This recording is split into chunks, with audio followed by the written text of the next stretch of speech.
Hi friends, ಎಲ್ರಿಗೂ ನಮಸ್ಕಾರ. ನನ್ನ ಚಾನಲ್ನ ಯಾರಾದರೂ ಹೊಸದಾಗಿ ನೋಡ್ತಾ ಇದ್ದರೆ ಪ್ಲೀಸ್ ಸಬ್ಸ್ಕ್ರೈಬ್ ಮಾಡಿಕೊಂಡು ನೋಡಿ, ಹಾಗೆ ನನಗೆ ಸಪೋರ್ಟ್ ಕೂಡ ಮಾಡಿ. ನಾನು ಇವತ್ತಿನ ಈ ವಿಡಿಯೋದಲ್ಲಿ ನಮ್ಮ ಮನೇಲಿ ಹಾಕ್ಸಿರತಕ್ಕಂಥ ಒಂದು ಆನಿಯನ್ ಬಾಸ್ಕೆಟ್ ಅಥವಾ ವಿಕ್ಕರ್ ಬಾಸ್ಕೆಟ್ ಬಗ್ಗೆ ತಿಳಿಸ್ಕೊಡ್ತೀನಿ. ನಮ್ಮ ಒಂದು ಮಿಡ್ಲ್ ಕ್ಲಾಸ್ ಫ್ಯಾಮಿಲಿ ಜನರ ಕನಸೇ ನಮ್ಮದೇ ಆದ ಒಂದು ಮನೇನ ಕಟ್ಟಬೇಕು ಅನ್ನೋದು ಆಗಿರುತ್ತೆ. ನಮಗೂ ಕೂಡ ಅದೇ ಥರ ಒಂದು ಕನಸಿತ್ತು. ಸದ್ಯ ಈಗ ಆ ಕನಸು ನೆರವೇರಿದೆ ಅಂತ ಹೇಳ್ಬೋದು. ನಾವು ಒಂದು ಮನೆ ಕಟ್ಟಬೇಕು ಅಂತಂದರೆ ಎಲ್ಲ ಪ್ಲ್ಯಾನನ್ನು ಮಾಡಿಕೊಂಡೇ ಮನೆಯನ್ನು ಕಟ್ಟೋಕ್ಕೆ ಸ್ಟಾರ್ಟ್ ಮಾಡ್ತೀವಿ. ಆದರೂ ಕೂಡ ನಾವು ಏನೇ ಪ್ಲ್ಯಾನ್ ಮಾಡಿಕೊಂಡು ಎಷ್ಟೇ ಪ್ರಯತ್ನ ಪಟ್ಟರು ಅಲ್ಲಲ್ಲಿ ಒಂದು ಮಿಸ್ಟೇಕ್ ಅನ್ನೋದು ಹಾಗೇ ಹೋಗ್ಬಿಡುತ್ತೆ. ಅದೇಗೋ ನಮಗೆ ಗೊತ್ತೇ ಆಗಲ್ಲ ಮಿಸ್ಟೇಕ್ ಮಾಡಿದ್ದು. ಕೊನೆಗೆ ಮನೆಯೆಲ್ಲ ಫೈನಲ್ ಆದಮೇಲೆ ಅಯ್ಯೋ ಈ ಥರ ಮಿಸ್ಟೇಕ್ ಆಯಿತು ಅಂತ ಹೇಳಿ ಆಮೇಲೆ ನಾವು ಸಫರ್ನ ಪಡ್ತಾ ಇರ್ತೀವಿ. ಅದೇ ಥರ ನಮ್ಮದು ಕೂಡ ನಾವು ತುಂಬ ಪ್ಲ್ಯಾನನ್ನು ಮಾಡಿ ಮನೆಯನ್ನು ಕಟ್ಟಬೇಕು ಅಂದ್ರೂ ಕೂಡ ಒಂದು 3-4 ಮಿಸ್ಟೇಕನ್ನು ಮಾಡ್ಕೊಂಡ್ವಿ. ಅದೇ ಥರ ನಾವು ಕೂಡ ಈ ಆನಿಯನ್ ಬಾಸ್ಕೆಟ್ ಬಗ್ಗೆನೂ ಒಂದು ಮಿಸ್ಟೇಕ್ ಮಾಡ್ಕೊಂಡಿದ್ದೀನಿ. ಅದ್ರ ಬಗ್ಗೆ ನಾನು ನಿಮಗೆ ತಿಳಿಸ್ತಾ ಹೋಗ್ತೀನಿ. ಯಾಕಂದರೆ ನಾನು ನೀಡೋ ಒಂದು ಮಾಹಿತಿಯಿಂದ ನೀವೇನಾದರೂ ಮನೆಯನ್ನು ಕಟ್ಟಬೇಕು ಅಂತ ಅಂದ್ಕೊಂಡಿದ್ರೆ ಅಥವಾ ಮನೆಯನ್ನು ಕಟ್ತಾ ಇದ್ರೆ ಈ ಮಾಹಿತಿ ನಿಮಗೆ ಸ್ವಲ್ಪನಾದರೂ ಉಪಯೋಗ ಆಗ್ಬೋದೇನೋ. ಯಾಕಂದರೆ ಇದ್ರ ಬ್ಯಾಸ್ಕೆಟ್ ಬಗ್ಗೆ ಕೆಲವರಿಗೆ ಮಾಹಿತಿ ಇದೆ. ಆಲ್ಮೋಸ್ಟ್ ಅಲ್ಲಿ ತುಂಬ ಜನ ಮನೆ ಕಟ್ಟಿರೋರು ಮನೆಯಲ್ಲಿ ನೋಡಿದಾಗ ಈ ಥರ ಬ್ಯಾಸ್ಕೆಟನ್ನು ನಾವು ನೋಡಿದ್ದೀವಿ. ಇನ್ನು ಕೆಲವರಿಗೆ ಇದ್ರ ಬಗ್ಗೆ ಮಾಹಿತಿ ಇರಲ್ಲ. ಅದರಿಂದಾಗಿ ನಾನು ಈ ವಿಡಿಯೋನ ಮಾಡ್ತಾ ಇದ್ದೀವಿ. ನಮಗೂ ಕೂಡ ಸ್ಟಾರ್ಟಿಂಗ್ ಏನು ಅಂತಂದರೆ ಈ ಬಾಸ್ಕೆಟ್ ಬಗ್ಗೆ ಮಾಹಿತಿ ಅನ್ನೋದೇ ಇರಲಿಲ್ಲ. ಹಾಗಾಗಿ ನಾವು ಇದನ್ನು ಕೊನೆಯಲ್ಲಿ ಹಾಕ್ಸೋಕ್ಕೆ ಟ್ರೈ ಮಾಡಿದ್ರಿಂದ ನಮಗೇನಾಯಿತು ಅಂತಂದರೆ ಸ್ವಲ್ಪ ಅಡುಗೆ ಮನೆಯಲ್ಲಿ ಎಕ್ಸ್ಟ್ರಾ ಸ್ಪೇಸ್ ಅನ್ನೋದು ಆಗೋಗ್ಬಿಡ್ತು. ಹಾಗಾಗಿ ನಾನು ನಿಮಗೆ ಮಾಹಿತಿಯನ್ನು ನೀಡ್ತೀನಿ. ನಮಗೂ ಕೂಡ ಇದ್ರ ಬಗ್ಗೆ ಮಾಹಿತಿ ಅನ್ನೋದು ಇರಲಿಲ್ಲ. ಹಾಗಾಗಿ ಇದು ನಮ್ಮದು ಅಡುಗೆ ಮನೆಯಲ್ಲಿ ಒಂದು ಎಕ್ಸ್ಟ್ರಾ ಸ್ಪೇಸ್ ಅನ್ನೋದೇ ಉಳ್ಕೊಂತು. ಇದ್ರ ಬಗ್ಗೆ ನಮಗೆ ಮೊದಲೇ ಮಾಹಿತಿ ಇದ್ದರೆ ಏನಾಗುತ್ತೆ, ನಾವು ಅಡ್ಜಸ್ಟಬಲ್ ಆಗಿ ಇದೇ ಪ್ಲೇಸಲ್ಲಿ ಇದನ್ನು ಫಿಕ್ಸ್ ಮಾಡಿಸ್ಬೋದು ಅಂತೇಳಿ ಫಿಕ್ಸ್ ಮಾಡಿಸೋದ್ರಿಂದ ಏನಾಗುತ್ತೆ, ನಮಗೆ ಒಂದು ಸ್ಪೇಸ್ ಬಗ್ಗೆ ಎಲ್ಲ ಮಾಹಿತಿ ಗೊತ್ತಾಗ್ಬಿಡುತ್ತೆ. ಆವಾಗ ನಾವು ಎಲ್ಲದಕ್ಕೂ ಒಂದು ಸ್ಪೇಸನ್ನು ಕೊಟ್ಕೊಂಡು ಮನೆಯನ್ನು ಕಟ್ಕೊಳ್ಳೋಕ್ಕೆ ಸಾಧ್ಯ ಆಗುತ್ತೆ. ಅಂತಂದರೆ ಇದ್ರ ಬಗ್ಗೆ ಎಲ್ಲ ನಾನು ನಿಮಗೆ ಎಷ್ಟು ಪ್ರೈಸ್ ಆಯಿತು ಏನು ಅನ್ನೋದ್ರ ಬಗ್ಗೆ ಎಲ್ಲ ಡೀಟೇಲಾಗಿ ತಿಳಿಸ್ಕೊಡ್ತೀನಿ. ಹಾಗೆ ಯಾರಾದರೂ ನನ್ನ ಚಾನಲನ್ನು ಸಬ್ಸ್ಕ್ರೈಬ್ ಮಾಡದೆ ನೋಡ್ತಾ ಇದ್ದರೆ ಪ್ಲೀಸ್ ಸಬ್ಸ್ಕ್ರೈಬ್ ಮಾಡಿ, ಶೇರ್ ಮಾಡಿ, ಹಾಗೆ ನನ್ನ ಚಾನಲ್ಗೆ ಸಪೋರ್ಟ್ ಮಾಡಿ. ಇನ್ನೂ ಹಲವಾರು ಮಾಹಿತಿಗಳನ್ನು ನಾನು ಕೊಡ್ತಾ ಇರ್ತೀನಿ. ಈಗ ನಾವು ಕಟ್ಟಿರೋ ಮನೆ ಹೊಸದಾಗಿದೆ. ಈ ವರ್ಷವೇ ಒಂದು 2 months ಬ್ಯಾಕ್ ಇದ್ರದ್ದು ಗೃಹ ಪ್ರವೇಶ ಆಗಿದೆ. ಹಾಗಾಗಿ ಇದ್ರ ಬಗ್ಗೆ ನಾವು ಇಲ್ಲೇ ಪಕ್ಕದಲ್ಲಿರ್ತಕ್ಕಂಥ ಪ್ಯಾಂಟ್ರಿ ಬಾಕ್ಸ್ ಇರ್ಬೋದು, ಮುಂತಾದ ಯಾವುದಾದ್ರೂ ನಿಮ್ಮ ಮಾಹಿತಿ ಬೇಕು ಅಂದರೆ ನಾನು ಕೊಡ್ತಾ ಹೋಗ್ತೀನಿ. ಹಾಗಾಗಿ ಯಾರು ನನ್ನ ಚಾನಲನ್ನು ಸಬ್ಸ್ಕ್ರೈಬ್ ಮಾಡ್ಕೊಂಡಿಲ್ಲ ಪ್ಲೀಸ್ ಸಬ್ಸ್ಕ್ರೈಬ್ ಮಾಡಿಕೊಂಡು ನೋಡಿ ಅಂತ ಹೇಳ್ತೀನಿ. ಈಗ ನಾನು ಈ ಆನಿಯನ್ ಬಾಸ್ಕೆಟ್ ಹೇಗಿದೆ ಅನ್ನೋದ್ರ ಬಗ್ಗೆ ನಾನು ನಿಮಗೆ ತಿಳಿಸ್ಕೊಡ್ತೀನಿ. ವಿಡಿಯೋನ ಸ್ಕಿಪ್ ಮಾಡದೆ ಪೂರ್ತಿಯಾಗಿ ನೋಡ್ತಾ ಹೋಗಿ. ಫ್ರೆಂಡ್ಸ್, ನೀವು ನೋಡ್ತಾ ಇರ್ಬೋದು ನಮ್ಮ ಮನೆಯಲ್ಲಿ ಹಾಕ್ಸಿರೋ ಇದು ಆನಿಯನ್ ಬಾಸ್ಕೆಟು 3 ಲೇಯರ್ ಇದೆ. ಇದರಲ್ಲಿ 2 ಲೇಯರ್ ಬಾಸ್ಕೆಟ್ ಕೂಡ ಅವೈಲೇಬಲ್ ಇರುತ್ತೆ. ಆದರೆ ನಾವು 3 ಲೇಯರ್ ಇರಲಿ, ಒಂದರಲ್ಲಿ ಫ್ರೂಟ್ಸು ಮತ್ತು ಆನಿಯನ್, ಗಾರ್ಲಿಕ್ ಸಪ್ರೇಟಾಗಿ ಸ್ಟೋರ್ ಮಾಡ್ಬೋದು ಅಂತೇಳಿ ನಾನು 3 ಲೇಯರ್ ಬಾಸ್ಕೆಟನ್ನು ತರಿಸಿದೆ. ನಾನು ನಿಮಗೆ ಇಲ್ಲಿ ಒಂದು ಮಾತು ಹೇಳೋಕ್ಕೆ ಇಷ್ಟಪಡ್ತೀನಿ. ನಾನು ಮೊದಲೇ ಹೇಳಿದೆ ಅಲ್ವಾ, ನಮಗೆ ಇದ್ರ ಬಗ್ಗೆ ಎಲ್ಲ ಮಾಹಿತಿ ಇರಲಿಲ್ಲ. ನೆಕ್ಸ್ಟ್ ಮಾಹಿತಿ ಗೊತ್ತಾದ ಮೇಲೆ ನಾವು ಇದನ್ನೆಲ್ಲ ಹಾಕ್ಸಿದ್ವಿ ಅಂತ ಹೇಳ್ಬಿಟ್ಟು. ಹಾಗಾಗಿ ನೋಡಿ, ಇದು ನಮ್ಮ ಮನೆಯಲ್ಲಿ ಎಕ್ಸ್ಟ್ರಾ ಅಡುಗೆ ಮನೆಯಲ್ಲಿ ಎಕ್ಸ್ಟ್ರಾ ಸ್ಪೇಸನ್ನು ಇಟ್ಕೊಂತು.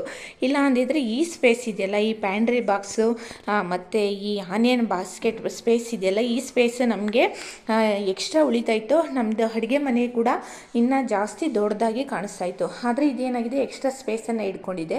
ಇದ್ರ ಬಗ್ಗೆ ನಮ್ಗೆ ಏನಾದರೂ ಮೊದಲೇ ಮಾಹಿತಿ ಏನಾದರೂ ಗೊತ್ತಿದ್ದರೆ ಇದನ್ನು ನಾವು ಈ ಥರ ಈ ಸ್ಲ್ಯಾಬ್ ಕಟ್ಟೆ ಇರುತ್ತಲ್ವ, ಈ ಸ್ಲ್ಯಾಬ್ ಕಟ್ಟೆ ಕೆಳಗಡೆನೇ ಇದ್ರ ಹತ್ರನೇ ನಾವು ಕೊಡಿಸ್ಕೋಬೋದು. ಆವಾಗ ನಮಗೆ ಸ್ಪೇಸ್ ಅನ್ನೋದು ಕೂಡ ಈಸಿಯಾಗಿ ಸೇವ್ ಆಗುತ್ತೆ. ನಾನು ಇದ್ರ ಬಗ್ಗೆ ಈ ಪ್ಯಾಂಟ್ರಿ ಬಾಕ್ಸ್ ಬಗ್ಗೆ ಹೇಳಿದ್ರೆ ಈ ರೀತಿ ಇದೆ ನಮ್ಮದು ಪ್ಯಾಂಟ್ರಿ ಬಾಕ್ಸು, ನೋಡ್ತಾ ಇರ್ಬೋದು ನೀವು. ಮತ್ತು ಇದ್ರ ಮೇಲೆ ನಾನು ಒಂದು ಗ್ರಾನೈಟ್ ಪೀಸನ್ನು ಹಾಕ್ಸಿ ಒಂದು ಟೇಬಲ್ ಥರ ಬರೋ ಥರ ಮಾಡ್ಕೊಂಡಿದ್ದೀನಿ. ಯಾಕಂದರೆ ಇಲ್ಲೇ ಏನಾದರೂ ವಸ್ತುಗಳನ್ನು ಇಟ್ಕೋಬೋದು ಅಂಥೇಳಿ ನಾನು ಇಲ್ಲಿ ಒಂದು ಮಿಕ್ಸಿಯನ್ನು ಇಟ್ಟಿದ್ದೀನಿ. ಪಕ್ಕದಲ್ಲೇ ಸ್ವಿಚ್ ಬೋರ್ಡ್ ಇರೋದ್ರಿಂದ ಈಸಿಯಾಗಿ ರುಬ್ಬಕ್ಕೆಲ್ಲ ಈಸಿ ಆಗುತ್ತೆ ಅಂಥೇಳಿ ನಾನು ಇದಕ್ಕೆ ಇಲ್ಲೇ ಮಿಕ್ಸಿಯನ್ನು ಇಟ್ಕೊಂಡಿದ್ದೀನಿ. ಮತ್ತು ಇದಕ್ಕೂ ಕೂಡ ಈ ಥರ ಸನ್ ಮೇಕರನ್ನು ಇದಕ್ಕೂ ಕೂಡ ಹಾಕ್ತಾರೆ, ಇನ್ನೂ ಲುಕ್ಕಾಗಿ ಕಾಣಿಸುತ್ತೆ ಅಂಥೇಳಿ. ಆದರೆ ನಾನು ಸನ್ ಮೇಕರನ್ನು ಹಾಕ್ಸ್ಲಿಲ್ಲ. ಯಾಕಪ್ಪ ಅಂತ ಹೇಳಿದರೆ ಇದರಲ್ಲಿ ನಾವು ಈ ಥರ ಮಿಕ್ಸಿ ಇಟ್ಟಿರ್ತೀನಿ, ಇವಾಗೇನೋ ರುಬ್ಬಬೇಕಾದ್ರೆ ಎಲ್ಲ ಚೆಲ್ಲಿಗೆ ಗಲೀಜಾಗ್ತಾ ಹೋಗುತ್ತೆ. ಪದೇ ಪದೇ ಈ ಸನ್ ಮೇಕರನ್ನು ವಾಶ್ ಮಾಡೋದ್ರಿಂದ ಏನಾಗುತ್ತೆ, ಅದು ಬೇಗನೆ ಹಾಳಾಗ್ಬಿಡುತ್ತೆ.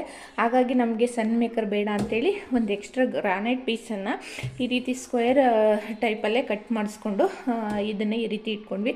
ಇದರಲ್ಲಿ ಬೇಕಾದರೆ ನಾವು ಮಿಕ್ಸಿ ಇಟ್ಕೋಬೋದು, ಅಥವಾ ಏನಾದರೂ ಬೇರೆ ಐಟಮ್ಗಳು, ಅಡುಗೆ ಮಾಡಿದ ಐಟಮ್ಗಳು ಕೂಡ ಇಲ್ಲಿ ಇಟ್ಕೋಬೋದು. ನಾನು ಇನ್ನು ಇದ್ರ ಬಗ್ಗೆ ಹೇಳೋದಾದರೆ, ನಮ್ಮದು 3 ಲೇಯರ್ದು ಇರ್ತಕ್ಕಂಥ ಒಂದು ಬುಟ್ಟಿ ಇದೆ, ನೋಡ್ಬೋದು ನೀವು. ಈ ಬುಟ್ಟಿ ಇದೆಯಲ್ಲ, ಇದರಲ್ಲಿ ನಾನು ಈರುಳ್ಳಿಯನ್ನು ಸ್ಟೋರ್ ಮಾಡಿದ್ದೀನಿ. ಇದು ಫುಲ್ಲು ದೊಡ್ಡದಿದೆ ಬುಟ್ಟಿ, ನೋಡ್ತಾ ಇರ್ಬೋದು ನೀವು.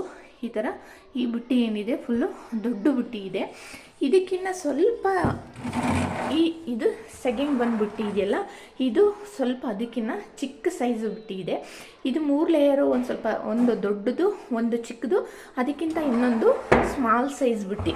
ಅದಕ್ಕಿಂತ ಸ್ವಲ್ಪ ಇದೇನಾಗಿದೆ, ಚಿಕ್ಕ ಬುಟ್ಟಿ ಇದೆ.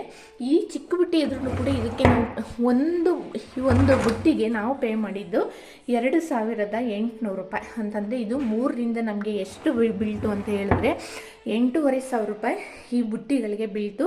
ಒಂಥರ ಏನೋ ಚೆನ್ನಾಗಿದೆ, ನೋಡಿದವ್ರಿಗೆ ಲುಕ್ ಅಂತ ಅನಿಸುತ್ತೆ. ನಮ್ಮ ಮನೆಗೆ ಬಂದವರು ಕೂಡ ಎಲ್ಲ ತುಂಬ ಚೆನ್ನಾಗಿದೆ, ನಿಮ್ಮ ಮನೆಯಲ್ಲೇ ಫಸ್ಟ್ ನೋಡ್ತಾ ಇದ್ದೀವಿ ಅಂತ ಕೆಲವರು ಹೇಳಿದ್ದುಂಟು. ಆದರೂ ನಾವು ಯಾರ ಮನೆಗೆ ಹೋದಾಗಲೂ ಕೂಡ ನೋಡಿಲ್ಲ. ಆದರೆ ಇತ್ತೀಚೆಗೆ ಮನೆ ಕಟ್ತಾ ಇರೋರ ಮನೆಯಲ್ಲಿ ಮೇ ಬಿ ಇದನ್ನೆಲ್ಲ ಹಾಕಿಸ್ತಾ ಇದ್ದಾರೆ. ಹಾಗಾಗಿ ನಮಗೂ ಕೂಡ ಫೈನಲ್ ಆಗಿ ಇದ್ರ ಬಗ್ಗೆ ಐಡಿಯಾ ಬಂತು. ಹಾಗಾಗಿ ಫೈನಲ್ ಆಗಿ ಇದನ್ನು ಹಾಕ್ಸಿದ್ವಿ. ಈ ರೀತಿ ವಿಡಿಯೋವನ್ನು ನೀವು ನೋಡೋದ್ರಿಂದ ನಿಮಗೂ ಕೂಡ ಒಂದು ಮನೆ ಕಟ್ಟೋದು, ಯಾರಾದರೂ ಹೊಸ್ದಾಗಿ ಮನೆ ಕಟ್ತಾ ಇದ್ದರೆ, ಮನೆ ಕಟ್ಟಬೇಕು ಅನ್ನೋದ್ರೆ ಒಂದು ಐಡಿಯಾ ಬರುತ್ತೆ. ಹಾಗಾಗಿ ಪ್ಲೀಸ್ ನನ್ನ ವಿಡಿಯೋನ ಪೂರ್ತಿಯಾಗಿ ನೋಡಿ, ಸಬ್ಸ್ಕ್ರೈಬ್ ಮಾಡ್ಕೊಂಡು ನೋಡಿ. ನಿಮಗೇನಾದರೂ ಇಷ್ಟ ಆದರೆ ಲೈಕ್ ಮಾಡಿ, ಶೇರ್ ಮಾಡಿ, ಕಮೆಂಟ್ ಮಾಡಿ. ಮತ್ತು ಇದ್ರ ಬಗ್ಗೆ ಇನ್ನೂ ಒಂದು ಏನು ಹೇಳ್ಬೋದು ಅಂತಂದರೆ, ಇದು ಫುಲ್ಲು ಗಲೀಜಾದ್ರೂ ಕೂಡ ಏನು ಮಾಡ್ಬೋದು, ಇದು 2 ಮೊಳೆಗಳಿದೆಯಲ್ವಾ, ನೋಡ್ತಾ ಇರ್ಬೋದು ನೀವು. ಈ ರೀತಿ ಮೊಳೆ ಕೊಟ್ಟಿರ್ತಾರೆ. ಈ ಕಡೆ ಒಂದು ಮೊಳೆ ಇರುತ್ತೆ, ಮತ್ತು ಈ ಸೈಡಲ್ಲೂ ಕೂಡ ಒಂದು ಮೊಳೆ ಇರುತ್ತೆ. ಈ ಮೊಳೆಯನ್ನು ಏನು ಮಾಡ್ಬೋದು, ಈ ರೀತಿ ಮೊಳೆ ಇದೆಯಲ್ಲ, ಇದನ್ನು ನಾವು ಸ್ವಲ್ಪ ಈ ರೀತಿ ಅಟ್ ಎ ಟೈಮ್ ಇದನ್ನು ಸ್ವಲ್ಪ ಈ ಥರ ಮುಂದೆ ಮಾಡಿಕೊಂಡು ಈ ಮೊಳೆನ ಸ್ವಲ್ಪ ಈ ರೀತಿ ಹಿಂದೆ ಮಾಡಿ ಈಸಿಯಾಗಿ ಕೂಡ ಇದನ್ನು ಬಿಚ್ಚಬಹುದು. ಇದು 2 ಮೊಳೆ ಅಟ್ ಎ ಟೈಮ್ ತೊಗೋಬೇಕು. 2 ಮೊಳೆನ ಅಟ್ ಎ ಟೈಮ್ ಸ್ವಲ್ಪ ಈ ಥರ ಮಾಡಿಕೊಂಡು, ನೀವು ನೋಡ್ತಾ ಇರ್ಬೋದು, 1 ನಿಮಿಷ ತೋರಿಸ್ತೀನಿ ನೋಡಿ, ಬಂದೇ ಬಿಡ್ತು ನೋಡಿ. ಈ ರೀತಿ ಇದನ್ನು ಈಸಿಯಾಗಿ ರಿಮೂವ್ ಕೂಡ ಮಾಡ್ಬೋದು. ಏನಾದರೂ ತುಂಬ ಗಲೀಜಾಗಿದೆ ಅಂತ ಹೇಳಿದರೆ ಇದನ್ನು ಈಸಿಯಾಗಿ ರಿಮೂವ್ ಮಾಡ್ಬೋದು. ರಿಮೂವ್ ಮಾಡಿ ವಾಶ್ ಕೂಡ ಮಾಡ್ಬೋದು. ಮತ್ತು ಇದನ್ನು ಅದೇ ಥರ ಫಿಟ್ಟನ್ನು ಕೂಡ ಈ ರೀತಿ 2 ಒಟ್ಟೆ ಅಟ್ ಎ ಟೈಮ್, ಇಲ್ಲಿ ಒಂದು ಮರದ್ದು ಪೀಸ್ ಇದೆ ನೋಡಿ, ಈ ಥರ ಇದರೊಳಗಡೆ ಅಡ್ಜಸ್ಟೇಬಲ್ ಮಾಡಬೇಕು. ಈ ಥರ ನಮಗೆ ಅಡ್ಜಸ್ಟ್ ಮಾಡ್ಕೊಂಡು ಈ ರೀತಿ ಮೊಳೆ ಇದೆಯಲ್ವಾ, ಈ ಮೊಳೆನ ಸ್ವಲ್ಪ ಹಿಂದೆ ಮಾಡಿ ಇದನ್ನು ಪುಷ್ ಮಾಡೋದ್ರಿಂದ ಏನಾಗುತ್ತೆ, ಇದು ಆರಾಮ್ಸೆ ನೀಟಾಗಿ ಒಳಗಡೆ ಹೋಗಿ ಕೂತ್ಕೊಳ್ಳುತ್ತೆ. ಯಾರಿಗಾದರೂ ಇನ್ನು ನಮ್ಮ ಪ್ಯಾಂಟ್ರಿ ಬಾಕ್ಸ್ ಇರ್ಬೋದು, ಅಥವಾ ನಮ್ಮದು ಮನೆ ಏನಾದರೂ ಡಿಸೈನ್ ಬಗ್ಗೆ ನಿಮಗೆ ಏನಾದರೂ ಮಾಹಿತಿ ಬೇಕಂತಂದರೆ ನೀವು ಕೇಳ್ಬೋದು. Thank you.